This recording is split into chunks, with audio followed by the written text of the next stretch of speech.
So welcome to the first panel of the Blue Stage. As everybody mentioned, we're here to look into the future of tech, and specifically the future of data collection and democracy. It's a very good moment to be thinking about this. Tomorrow, the GDPR goes into effect. Nobody knows what will happen afterwards. But certainly people are thinking about it, right? People are starting to think about what mass data collection means for the future of democracy. So for the next hour, we'll speculate wildly on these topics with the three wonderful panelists we have here. Katryna Dow, the CEO of Meeco, an environment for the equitable sharing of data. Paul-Olivier Dehaye, from MyData, co-founder of personaldata.io, and I'm quoting his Twitter here, a polytropon thinking about maths, data, science, ethics, collective intelligence, and cognition. And then finally, Rand Hindi, the CEO of Snips, a privacy-preserving AI company. And then my name is Velmet. I am an assistant professor of history at the University of Southern California and currently at Oxford University. And so now, many of you are probably thinking, what is a historian doing here, moderating a panel about the future of data collection and democracy? And believe me, I thought the same thing when I was asked to moderate this panel. And certainly, I think we seem to be in a moment where when people talk about the future of big data, which is a term that I don't particularly like, but I guess we're stuck with it, most commonly people say things like, we're entering completely uncharted territory. This is something that we've never seen before. The old rules no longer work. We don't really have a framework of property rights to think about big data. We don't really have regulatory frameworks to think about it. This is all very new and very uncharted. And as a historian, I'm sort of, by nature, suspicious of these kinds of claims. And there seems to be at least one historical analogy that is pertinent here, which is the birth of the census, right? Really the first form of mass data collection in world history. We sort of think about this as something that started in around the 1800s in the age of Napoleon, when people really started learning about how many people do states have, what age are they, what religion do they belong to. Back in the feudal days, you would just ask your this or that feudal lord, well, how many people are there on your territory? And he would say, like, I don't know, like, feels like 100. But then, when states developed bureaucracy and, most importantly, the need for tax collection and military conscription, then that information was no longer sufficient. So they sent out people to villages to actually count people and ask them about things like what gender were they, how many kids they had, when people were born, when they died. And this was really new.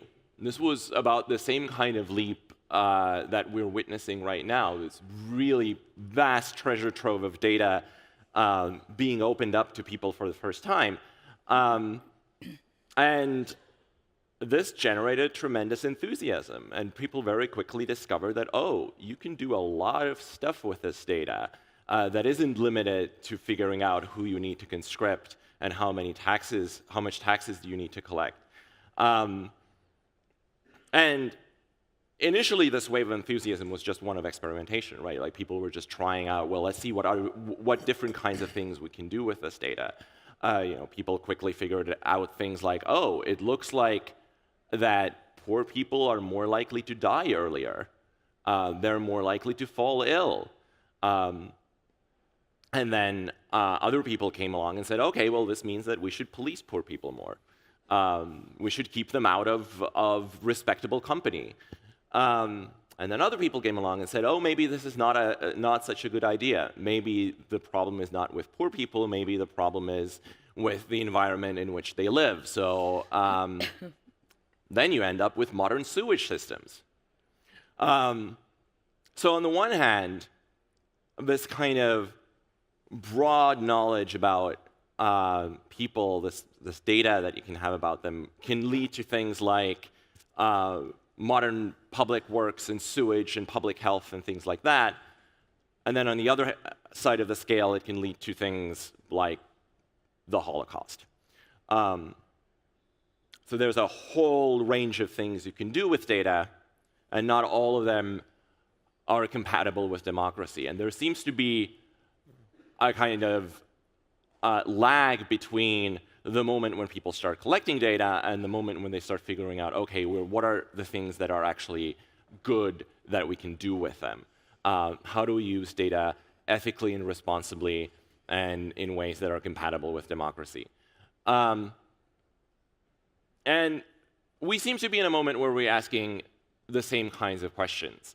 And here again, I think the questions that we're asking today are largely categorized, can largely be categorized in the old sort of French Revolution framework of liberté, égalité, and fraternité. Liberty, equality or fairness, and fraternité or brotherhood.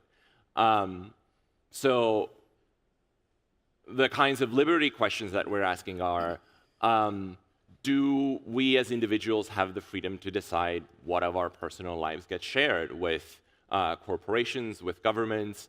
Do we have transparency about the kind of information about us that is out there? Are we free to decide what of our lives gets shared with others? The question about fairness is, who gets to reap the value from that data that is out there? Is it the corporations who harness the data? The big five right now probably hold the largest troves of personal data in the world, far surpassing governments, right? Facebook has over 2 billion users. Which state in the world can make that kind of a claim? Or are there ways that individuals and societies can benefit from the value created from analyzing these giant pots of data together? And finally, there's the question of brotherhood, right? Are people treated equally under these new data regimes? Or does the sharing of data create new forms of inequality? Are we going to be living in a world where algorithms discriminate on the basis of race or gender or income or ethnicity or religion or things like that? Are we going to see new forms of inequality emerging in terms of how aware people are of how their data is going to be used and what kind of data they're actually sharing? Are we going to have a world of the data rich and the data poor? So in the next 50 minutes or so, we'll try to explore some of these questions. And before I hand it over to our panelists, just a quick reminder that we'll have moments for Q&A in the end. So you can either submit questions using the question app. Can someone remind me what the name of the question app is? I don't know. Slido. So just log into Slido and do a search for Latitude 59, and you can submit your questions there. And you can just ask questions from the audience at the end of the talk as well. For the opening question, where do you think that that we should put the greatest emphasis in thinking about the kinds of challenges that data collection poses for democracy? Is it either of these three, liberty, fraternity, equality, or something else entirely? What do you guys think? Katryna, let's start with you. Thank you. Before I kick off, I'd just like to say I'm an E-resident, and how nice it is to be back in my digital home. So it's very, very nice to be here. I think I think the question that we're asking ourselves from a perspective of society right now is probably not a new question. It may be taking a different form, but how we live together, how we organize, how we create access and equality, or how we distribute access, whether or not that's food or land or employment. I think we've been wrestling with these things since the beginning of time. So first of all, I think we find ourselves in a new age, but not necessarily with new questions, but different questions. And I think one of the challenges right now, because of the acceleration of data and connectedness, we've never been more connected. And so we have this tension all the time between the collective good and what it means for each of us in the context of our individuality, what it means to be a human, what it means to be free, and what it means to be able to say, these are the things that I want to share, and these are the things that I want to make private. So I think in the context of what we will explore over this in the next 50 minutes or so is, I don't necessarily think that we are asking new questions, but we may be asking them of ourselves and each other in a very new way. And I think one of the great challenges for where we are at this point in history, it's the quality of our questions. It's the things that we're asking of ourselves and each other. And it's the ethical framework that we wrap around those questions that will largely determine the quality of our coexistence in our immediate and long-term future. And it's impossible to be asking those questions void of data and information. So I think, of course, all three of liberté, égalité, and fraternité are very important. The first two are the most damaging directly, I would say. But the biggest challenge in my mind is for the brotherhood aspect, the collaborative aspect. When you talk about personal data, you often think of an individual being confronted with huge companies, having signed a contract that no one else could interfere with. It was just one person facing Zuckerberg or similar. And this is completely new with the web. And so what's important now is that we realize those relationships are fairly dangerous, and that we build movements to push back when there is real danger, when there is real harm, which is likely to appear with respect to fairness, for instance. But the really crucial thing is that we first realize those dynamics and realize the need for some common discussions on those issues around personal data. It's kind of a slight paradox or a slight confusion that we need to collectively decide on individuals' data.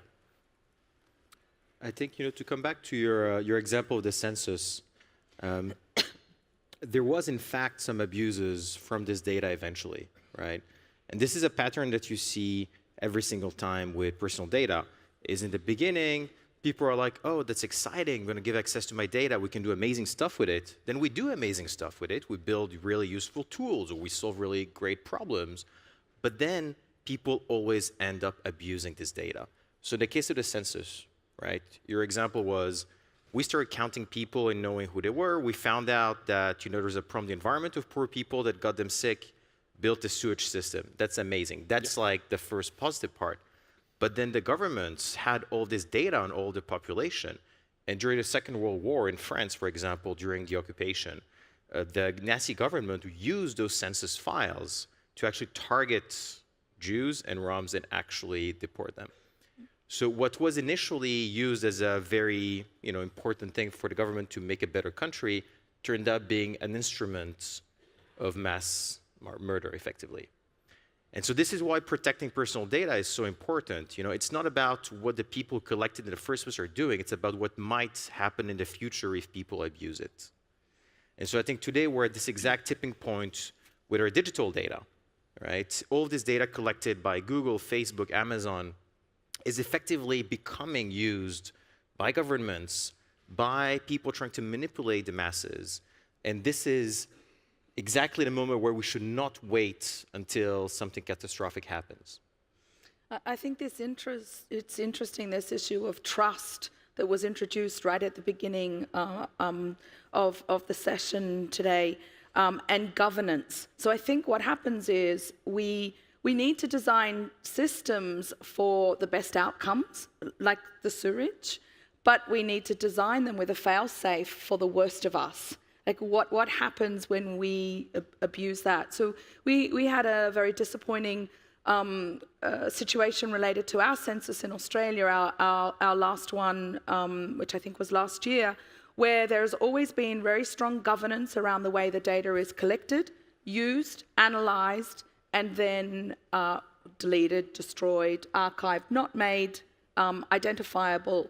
And after this process, there was a decision by the body that collected it, was that they weren't going to follow those rules anymore. They were going to treat the data in a different way. They were going to keep it. And so I think one of the things that we have to be thinking in this digital age, we need to be thinking about governance. We need to be saying, what are the rules and expectations of a democratic society that we can put in place so that if the rules change, we have a basis to go back and say, this was the contract, this was the social contract, and now this contract has changed, and therefore we have digital rights in the way that we have physical rights for us to participate or not to participate. I mean, that's effectively what the GDPR tries to do, right? They try to give this kind of regulatory framework, but it doesn't apply to governments. And so I think this, there's kind of like this big piece missing. You've got private companies on one side, governments on the other one. Both of them have had a lot of data, and we keep on like switching from one bad guy to the other, right? So sometimes the private companies are protecting us against government surveillance. Sometimes governments, in the case of GDPR, are protecting us against abuses from private companies. There is, however, a way to prevent this kind of problem without regulation is privacy by design. If you think about protecting privacy at the moment where you're collecting the data, then you don't even have to ask people to trust you or to put in place governance because the data in itself will never be able to be abused. So in the case of artificial intelligence, for example, you could either collect all of the data and do it in the cloud or something, or you could directly do it inside the machines people are using. And so in that way, nobody can abuse the data because nobody has access to the data in the first place. And I think this is just a radical change in the way that we build products and businesses. If you start including privacy as a core principle of what you're doing, then effectively you're telling people they don't even have to trust you.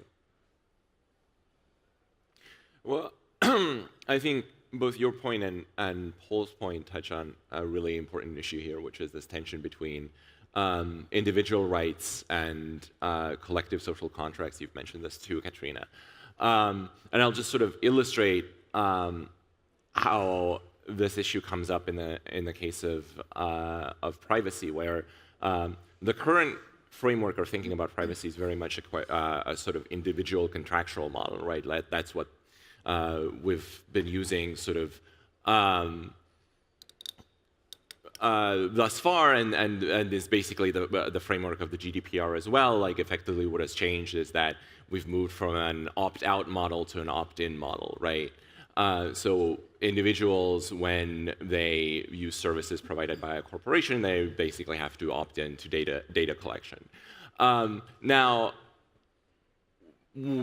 we can ask whether this is the most rational and most democratic way of doing this, because for one, it puts a huge burden on individuals, right? If you have to think through contractual obligations every time you use, I have like 75 emails in my inbox that are asking me to opt into services because the GDPR is going into force. I'm not going to read 99% of those emails. More importantly, there are so many cases in today's digital economy where consent is not even an option. So for instance, I might not agree to give my information to Facebook, but if Facebook knows that I have 25 friends who are interested in horse racing, then they already know that I'm probably interested in horse racing as well. And I don't have to give any information to Facebook for them to know that. It's enough that 25 of my friends tell them, okay, I'm going to tell you that I'm friends with Aro, and they already have a ton of data on me. So is this model of individual consent the best way to think about privacy? I mean, and you've all basically already suggested that this might be inadequate. And if not, then what are the alternatives? You know, you could have the kind of privacy by design that Rand suggested. What are other alternatives? How do we think about this in going forward? Well, Paul? I think there is an assumption in what you said that is wrong, and I would like to explore what happens if we realize it's wrong and we change that part. Is the fact that you would have to read those privacy policies, you would have to consent, and you're not able to delegate to someone who you would trust, right? So you're drinking this water, you're trusting someone who analyzed that the water was safe and all these things. You are in this building, you're trusting the engineers who built it. So I see it as totally possible that we would delegate the trust either to institutions or to agents that would act on your behalf, sort of a cheap lawyer or a system like that. If that happens, I think it can really, if the systems are built to enable intermediaries to act on your behalf, I think we can reach a level where it's much more balanced between the two sides. I think as a starting point, it's important, the idea of consent. Whether or not it's the most elegant or whether or not it's going to create friction in terms of user experience or being overloaded, what's really important about it is that we're framing a question that says you're being asked. So I think that's a really important starting point. And again, to put this in sort of a historical context, you imagine what it would have been like for people the first time they moved out of a feudal system where their opinion mattered or their rites of passage or whether or not they could travel from one part of the country to another part. You know, in the context that we're sort of digital teenagers, really, this whole social phenomenon of being connected, social networks, the rise of big data, we're only a couple of decades into this ubiquitous connectivity. And so there are many things there are new norms that we're shaping. If I would like to do something with you this evening and I ask you, would you like to do that? And you have the option to say yes or no, it already starts to create a level playing field. Now, I think there's a lot of bait and switch. The 100 or so things I've opted out in the last few days with this big button saying, you know, press, otherwise, you know, the world is going to end kind of thing. That's not even the spirit of what's been intended. But I think the fact that we're asking is the beginning of a conversation, and that's really where change starts to take place. Yeah, I think it's to actually consent to all of these things, you need to first care about it. And let's be clear, it's always going to be convenience over privacy, right? So until we have equivalent services that offer privacy, people will not care as much. But the reason why most people don't care is probably because it's very intangible to understand what can happen with access you're giving. I mean, for example, here, how many people here are actually thinking about their privacy when they click on one of those, OK buttons? OK, well, do you mind if we do just a quick experiment? Yeah? OK, everybody, take out your smartphone. It'll take 10 seconds. Take out your smartphone. All right, unlock it. Pass it to the person. So unlock your smartphone. Now open your last conversation, whatever, WhatsApp, Messenger, doesn't really matter which app. All right, and now give your phone to your neighbor. Go on, give your phone to your neighbor. See how that feels. I mean, that's literally what you're doing when you're... Because I read French, but you don't read Estonian. I didn't try to read. I can read the smileys. So that's effectively what you're doing when you're granting access to a company without any idea what they're going to do after it. And so this moment of panic you just had, being like, I'm not sure what I was talking about. Maybe I was actually talking about my neighbor, which is even worse, right? All this information is accessible to companies you're giving access to. Maybe not your messages, but something else. And this is why it's so important for people to just realize that the impact of clicking this yes button without thinking about it a second time can be absolutely tremendous. Yeah. I think what a really important point there is this movement between our physical selves and our digital selves. So we have this digital shadow that is living alongside us or beside us all the time. And we know to some degree how to navigate the physical world because we can either see harm coming towards us or we can assess risk.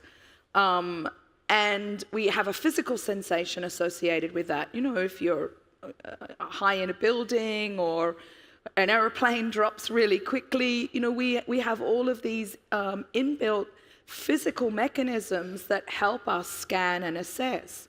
One of the great challenges for us right now is that we haven't developed those digital mechanisms in the same way. And so to the point that I think you just so beautifully illustrated, without some of those immediate feedback loops, it's very, very easy to manipulate behavior. And I think this, if we bring this right back to either privacy by design or ethics or governance, we need to be asking ourselves as a society, is it right to allow the design of things that put people at digital risk?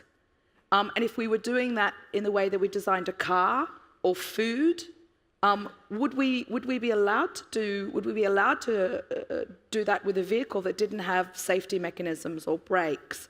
And so I think there are new questions that will need to be asked so that we start to develop the same digital sensations that we have around our physical self. But I think there's something missing, really. I want to go back to this idea of the agent and to go back to your physical world analogy where you suggest that we do something together tonight. So if we try to arrange a call ahead of this panel, you ask me, hey, we should have a call. And I'm like, yeah, sure. Let's arrange it through my secretary, right? And then you do the same, and then you maybe think that Randy should be on the call, and we delegate to secretaries. And it gets really complex because Randy doesn't want to use Skype. Yes, and then correct. we So don't I don't want to use Skype. Right, so I guessed. But then we have to figure out through what technical means we start to intermediate our conversation.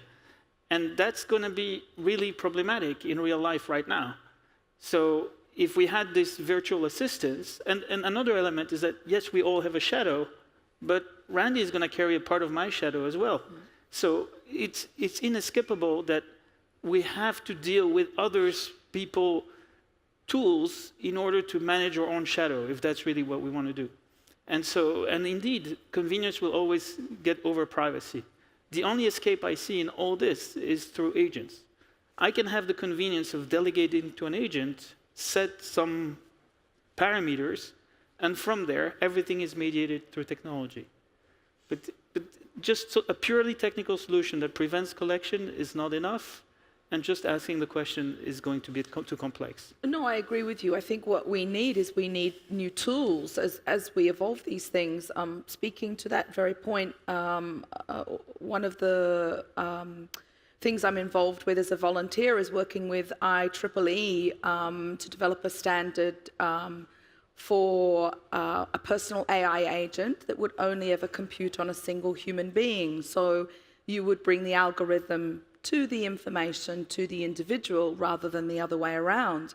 But to the point in terms of the technical architecture, we are nearly a year into the committee, and it took us 9 months just to form the principles for how we might go about the design, because the ethical questions, the foundation, the privacy by design, there were lots of great things that are happening either through distributed ledger technology or zero knowledge proofs. I mean, there's a lot of stuff that's happening in the technical world that can escalate this, but that design architecture really brings us back to saying, what are those principles, so that when you design the tech, it also reinforces if you like, the type of society that we want to shape. So can I come back to the census example? Because following what you said about some of the new technologies people are working on, There is a field of cryptography that's called secure computation. It includes things like differential privacy, multi-party computation, homomorphic encryption, things that people have been dreaming of using for many years that didn't really work. It was very slow. That it wasn't really tested enough. But now we actually have secure computation techniques that actually work, that enables you effectively to make mathematical computation on data that is encrypted. So instead of asking the user for his real data, you're asking the user for his encrypted data. You have no way to actually see it because it's encrypted, but you can still somehow run algorithms on them, produce a result which itself is encrypted, and so all of that is happening completely safely for the user. And so one way you could use this is, for example, for census. Instead of going to every individual and asking them, what's your age, name, gender, ethnicity, whatever, and having like a database with every individual in clear, you can actually ask people for an encrypted answer to each of those questions. But the way that you then combine them enables you to get population-level statistics which are not encrypted. So you can tell that half the population, for example, is male, half the population is female, without knowing anything about whether each individual is male or female. And so these technologies exist. And as a matter of fact, my company, we open sourced an analytics engine using this. So if you're building a smartphone app or whatever, and you want to do analytics, but you don't want to know anything about individual user behavior, you can already use these technologies. It's just that people don't know about it yet, but they exist. And so my conviction is that the next big wave of technology research after AI and everything is going to be towards this secure computation, cryptography field, because it just makes so much sense. And to go back, I agree with you on those technologies, but I do feel that there still needs to be a question asked to the individual. And of course, marrying this really complex technology with the average baseline of knowledge of those issues is going to be very difficult. And that's where you need to have intermediaries that act in the interest of the users. I mean, I understand that the intermediaries are important. I'm a little bit less convinced than you might be about that because, again, if you delegate the responsibility to a third party, that third party ends up being basically concentrating a lot of power. And that always leads to abuse. I think one of the reasons why people are excited about blockchain is specifically because it prevents this kind of centralization of power. And so perhaps there is a way to do what you're suggesting in a decentralized fashion, which I would be 100% behind in that case. It's just like the idea of saying, I don't want to care, therefore I'm going to let you care for me, which is, by the way, also the main argument against property on personal data, is something that should be very, very carefully considered. And I mean, again, I'm sure there are ways to do it right. I'm just saying that currently we haven't found a way to guarantee that there will be no abuse of decentralized power eventually. And I think the question here is really an and, not an or, sitting between and not wanting to be on the fence. But it's if we want the convenience and the uptake, it may be through, ideally, some sort of decentralized intermediary or assistance in the same way that we seek help maybe around getting in shape or we see any kind of professional that we believe can help us with, financial planning, accountant, a doctor. We have seen there are specialty groups that we reach out to because we trust their expertise. So I think there is a basis for that. But I think there has to be a strong value proposition, and that has to happen within what at Meeco we talk about more and more is an ecosystem of equals. And without jumping ahead to some of the things that you touched on in the introduction, is how do we plug ourselves into society as equals? So it's not government and corporation and citizen and customer down here. But one of the things that we talk about every day is the API of me, the idea that I can decide what kind of information that I bring together, how I connect with my government, how I connect with a service. And that's not such a crazy idea because banks and governments and telcos and insurance companies and food manufacturers, they have these rights right now, B2B, in business, the ability to build connectors and say, we are co-creating commercial value. We are providing a service to each other, or we're able to complete a service by cooperation. And therefore, there needs to be some recognition of that. I think we're at a stage now in the digital society where it's possible for us, just like a corporation and a corporation, to participate in that value exchange. Will everyone be motivated to do that from day one? Will there need to be intermediaries? Will there need to be safety checks in place to make sure there isn't abuse? Of course, but I think we've got to start having this conversation around, this ecosystem of equals and what it means to actually be able to digitally connect in a way that is much more where there is parity, as opposed to the way we've started to shape the first 2 decades of being digitally connected. I mean, that feels like, the GDPR actually will definitely enable that. So, we talk a lot about the consent part, but I think the most important thing in it is really the data portability. The simple fact that you can tell a company, give me my data, or even better, actually, you can tell a company, send my data to this other company. They have to send it in a way that the other company can read it immediately, which means that very quickly, right, you're going to have standards developing around all kinds of personal data.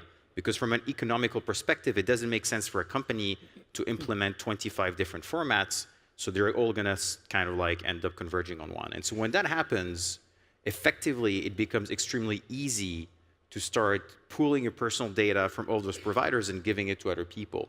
So I think like one of the longer-term consequences of the data portability of the GDPR will be the standardization of the formats of personal data, and hence that will enable exactly as you said the API of me, and even actually intermediary that actually get all of your data together.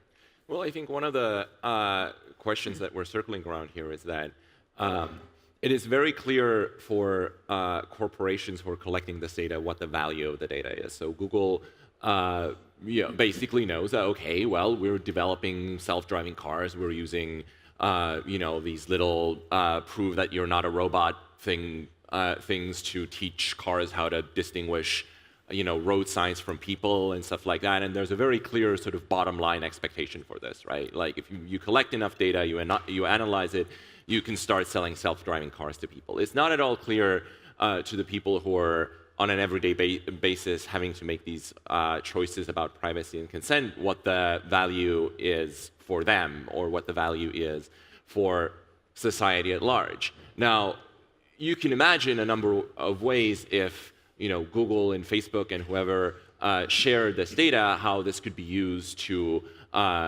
develop smarter public services, or even if I had access to all of the data that I've provided to various companies out there, I had some tool to meaningfully analyze it, it might tell me things like, well, you're at risk for developing diabetes 12 years from now, right? So what would need to happen to make this kind of value tangible to individuals and to societies rather than just corporations? I mean, I think you need to first differentiate between platforms and aggregators, right? So aggregators are companies that pretend to be platforms that will tell you, hey, give me your data and you'll be able to do a bunch of things on top of my product. Google, Facebook, Alexa, they're all examples of that. But in fact, those companies are not real platforms because they capture most of the value by sucking in the data and using it for themselves. Real platforms, on the other hand, actually redistribute most of the value to the people building on top of them. And I think this is what you would want to actually have here, right? If Facebook was a real platform, people building things on top of Facebook would actually be creating and gaining most of the value, not Facebook itself. The moment you start controlling very strictly the things people can do with your platform, the moment you start reusing the data people are sharing on your platform for yourself, effectively anytime you start creating an imbalance between what you do and what the people giving the data or the people using the data are doing, you're breaking this promise of being a platform. And when you look at history, the companies that have lasted the longest have been platforms, not aggregators, every single time. Like, even Microsoft and Windows that a lot of people think is like old style, they're still around because they're a platform. Like Windows in itself as an operating system actually doesn't like lock you in the same way, for example, Apple does on iOS. And I think this is a really important distinction that we're starting to understand, and that people are starting to be like, okay, well, maybe we should really build platforms in our aggregators. I think following on from that, Microsoft have been doing some really interesting work in decentralized identity and have already started to take a front foot position, particularly with GDPR around the rights, data rights of individuals. And you know, are they perfect? No. You know, does that mean that some of their products and services will have an evolution to get there? Absolutely. But I think one of the things that we see every day now is that there are really two business models in the digital age. You are either creating a product or a service whereby there is intrinsic value for a customer, for a citizen, for a patient, for a student. Or you're appearing to create a product and service as a mechanism to create data so that you can monetize that, and that is your core business model. And this is a really interesting discussion, whether or not you look at Apple, which has a very strict lock-in policy, but has been very vocal around digital rights. Some of the work that we're seeing with Microsoft versus Facebook or Amazon or Google that are keeping a very low profile at the moment in terms of those practices. We're trying to. So we're trying to, exactly, Yeah, trying to. Google has not mentioned privacy once in their Google I/O talks. Yeah, yeah. And they just removed this week "Don't be evil" from their credo. So Of course they did. So an interesting article that said, I don't know whether that means be evil now, but To get back to the question of how to show the value to an individual, I don't actually have a good answer to that question, but I want to say something that I think is quite important. To show the harm to an individual is much easier than to show it to a platform, it seems. Right? I mean, we've all heard of Zuckerberg apologizing because they couldn't possibly anticipate how the platform could be used in bad ways. Aggregator. Right? But to an individual, if you showed, I've done this many times, if you show an individual their data collected from many different sources, and Randy sort of did it with your phone as well, immediately you start thinking, as an individual, okay, how could this hurt me? I don't like it. I don't like it. What could people do with that? So actually, when you center on the individual, it might be easier to show the harm, the potential harm in this data than the potential value. And I am convinced there is value. You would never enter a car salesman floor trying to buy a car by saying to the car salesman how much you have on your bank account, how your friends are going to tease you about the car that you bought because you didn't buy a certain option or whatever. Right? You don't want to give too much information. You realize intuitively that if you give too much information, that person is going to use it against you. But that's really hard to show tangibly to people, to give numbers. But it's the same online. When you buy a flight, it's priced according to your characteristics. But it's really hard to prove to you that if the airline company didn't have those characteristics, they would price it cheaper. So I think the value conversation as well needs to be defined just outside of a single economic value. So again, we see a lot of startups in the last year or so that are saying, oh, back up your data and then you sell it. And one of the problems with that is without the visibility of the downstream consequences of just entering into an economic exchange. So some of the work that we've been doing with individuals and organizations around, well, what is value? So some of the things that we've seen as value is loyalty, value is access, value is insight. So to use your example in terms of having a health marker and understanding what that might mean either for yourself or your family in the future. And so I think this idea of value, there's a danger right now that there's this low-hanging fruit that it's around collecting and monetizing. And I think if you trace that through to its natural consequence, the downstream impact of that to society is going to be significant. It's going to be, I didn't realize when I sold this that it would mean later on I couldn't get insurance or my children couldn't get access to school or whatever these things are. So this idea of value is also something that we need to define. and whether or not giving information or leasing information for a moment or making information available for a specific value exchange is both a design requirement and also a technical capability, but also a commercial driver. And if we don't get that right, then what we'll find is it'll be very easy to turn a generation into data brokers. So we'll swap an existing problem for a new problem. Yeah, well, I think this question of basically data discrimination is one of the key questions that we're facing here, right? So Paul's example, the more data you're giving to Kayak or Expedia or whoever, the more they're going to use it to price flights specifically to your personal characteristics, and that might not be the best deal for you. And of course, in many cases, it can be outright discriminatory, right? So the GDPR deals with some of that, right? Basically by prohibiting certain kinds of algorithmic discrimination where it hurts individuals. So you can, for instance, screen CVs for protected characteristics and things like that. But not all discrimination works like that. So there's my colleague at USC, Sophia Noble, has written this brilliant book about the way Google discriminates against people of color, and she uses this wonderful example of Googling in 2010 black girls, and then the first page results are basically all things like links to hotblackpussy.com.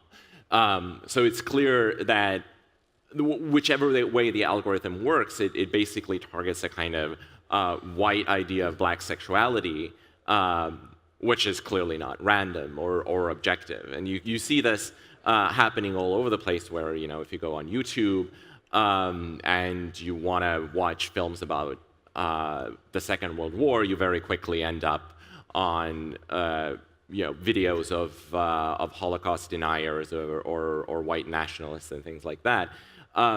These are not, it's very hard to say that this produces direct harm to any specific individual, but it is fairly easy to say that this produces very clear harm for societies. So how do we deal with this kind of problem where data discrimination is kind of fuzzy and kind of intangible, not individualized, perhaps, but very, very much clearly there? How do we solve this problem moving into the future? There is a good example in AI, actually, exactly on that. I think, by the way, this is really the big risk in AI, is biases in the data. It's not AI killing people. That's, not going to happen. So in AI particularly, when you want to build a voice assistant, right? So you want to talk with a machine. The first thing you need to do is you need to somehow turn words into numbers, because machines need numbers. And one way we do that is by using Wikipedia to learn the relationships between words and use this as a way to give a number to specific words. And so different words can therefore be represented as numbers which are close one to the other. The problem is when you do that, what you realize is that the most often associated words for the profession of a man is lawyer in Wikipedia. The most associated profession for a woman, can you guess? Housewife. It's a femme au foyer, how do you say in English? Housewife. Yeah. Housewife. So Wikipedia has an inherent bias in what it considers to be a male profession and a female profession. So now imagine if you're using this to build a chatbot to help people make career choices or to help them choose, what they should study. Even without knowing it, you're actually going to be reinforcing those biases. And this is impossible. You cannot find all of those biases, but what you can do is you can actually try and think about discovering them proactively.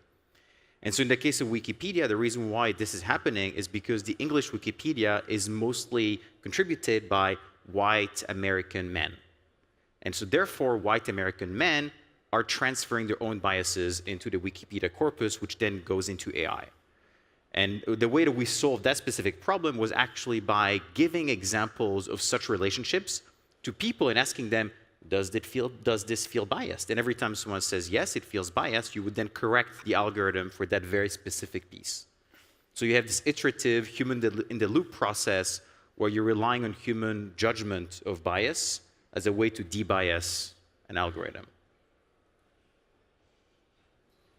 Well, one element there that's important is the fact that it's around transparent data. Everyone sees Wikipedia. And the analysis to show that bias in the core data is not that hard to do. Correct. So I'm saying that because I think the solution to those algorithmic problems is just more transparency. I mean, your colleague Safia Noble found one example, but if there was more transparency, it could be a more systematic effort to actually find those biases. And actually, there's lots of people, academics, journalists, who can make a living out of finding those biases or documenting this digital society.